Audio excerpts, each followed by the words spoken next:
जिस तरीके से लॉकडाउन में लोगों की सेवा की, खाना बंटवाया, लोगों की जो ज़रूरत की चीज़ें से मुहैया करवाई, इस बार आपने क्या कुछ ऐसा किया है कुछ? सबसे पहले तो मैं आप चैनल करंट न्यूज़ और जितने भी चैनल महाशक्ति एक्सप्रेस और जो भी आपके बहुत सारे चैनल हैं यहाँ पे, सभी का तहे दिल से धन्यवाद करता हूँ जो आप इस कोरोना काल में भी लोगों की समस्याओं पे उठा रहे हैं और हम जैसे जो छोटे मोटे कार्यकर्ता हैं उनका भी आप ध्यान दे रहे हो कि भाई कौन क्या काम कर रहा है, कौन क्या काम नहीं कर रहा है। जैसे कि आप सब जानते हैं कि चुनाव के टाइम पे तो सभी नेतागण दिखते हैं, आ जाते हैं मार्केट में। ऐसे टाइम पे मैं तो ये कहूँगा कि थोड़ा थोड़ा भी कोई सबके सब थोड़ा थोड़ा अपने अपने क्षेत्र में काम करेंगे तो कई समस्या अपने आप दूर हो जाएंगे। नहीं तो जो आप क्षेत्र में जिस हिसाब से लगे पड़े हैं, आपने सैनिटाइज़र वगैरह करवाया, तो जो सैनिटाइज़र वगैरह आपने उपलब्ध कराया, ये आपने अपने पास से किया है या सरकार की कोई मदद वगैरह ली है? नहीं, मैं एक्चुअल में आपको बताऊं, एमसीडी तो बुरा हाल है एमसीडी का। पूरे क्षेत्र के अंदर हम जो सैनिटाइज कराने पे लगे हुए अपने लेवल पे करवा रहे हैं। 1-2 दिन पहले मैंने भले सरकार की भी मदद ली थी, उनके थ्रू भी करवाया था, लेकिन लगातार जो हम कहीं भी सैनिटाइज करा रहे हैं तो पर्सनल बेस पर करा रहे हैं। जितना हमसे हो पा रहा है उतना हम करा रहे हैं कि लोगों के अंदर दहशत कम हो सके।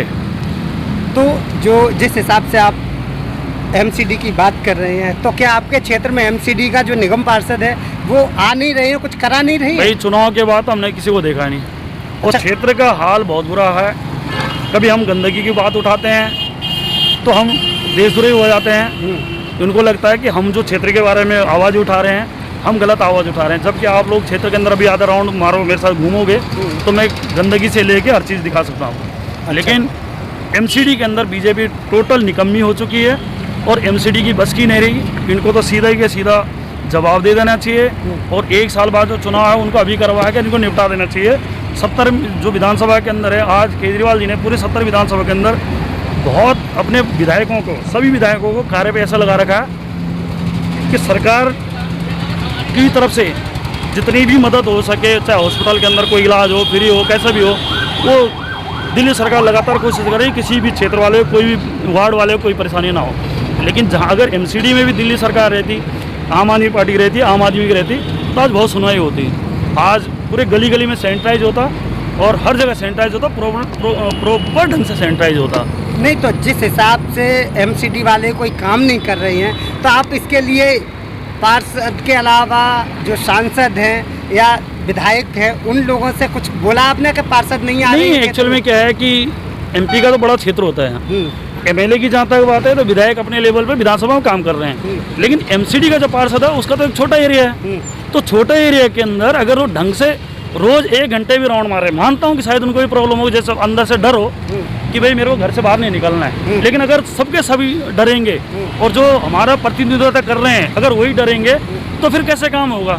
मानता हूँ उनको भी अपनी सुरक्षा चाहिए, उनके परिवार को सुरक्षा चाहिए, लेकिन ऐसे टाइम पे अगर सबके सब तो आदमी तो घर के अंदर सड़ जाएगा।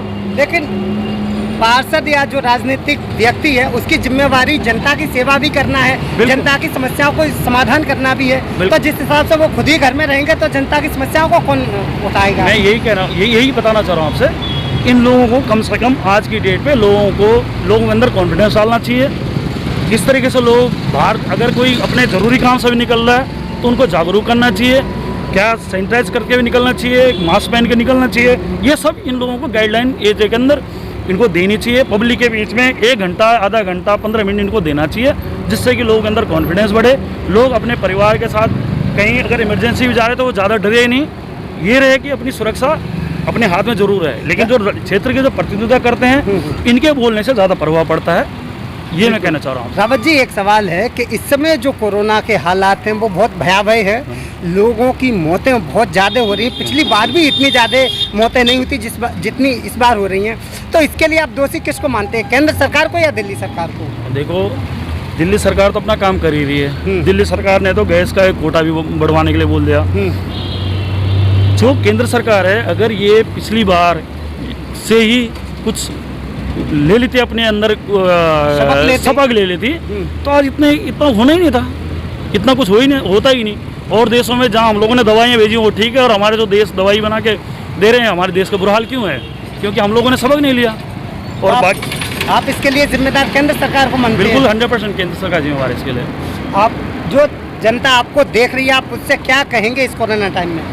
मैं तो यही कहूँगा कि ज़्यादा डरे नहीं, लेकिन सेफ रहें, जितना 2 गज की दूरी है, जितनी भी दूरी बना सकते हो बनाओ, क्योंकि ऐन वक्त पे सरकार कोई काम नहीं कर रही है। तो इसलिए जो भी करना आपने करना, आपने अपने परिवार को देखना है, अपनी सुरक्षा आपके अपने हाथ में है। और टीवी चैनलों के माध्यम से अगर कहीं पे आप लोग जागरूक करें लोगों को, तो ये बहुत अच्छी बात है कि जागरूक कीजिए, लोगों के अंदर डर ख़त्म कीजिए, लेकिन लोगों को अब सेफ रहें, सुरक्षित रहें। मैं यही कहना चाहता हूँ सबसे। ठीक।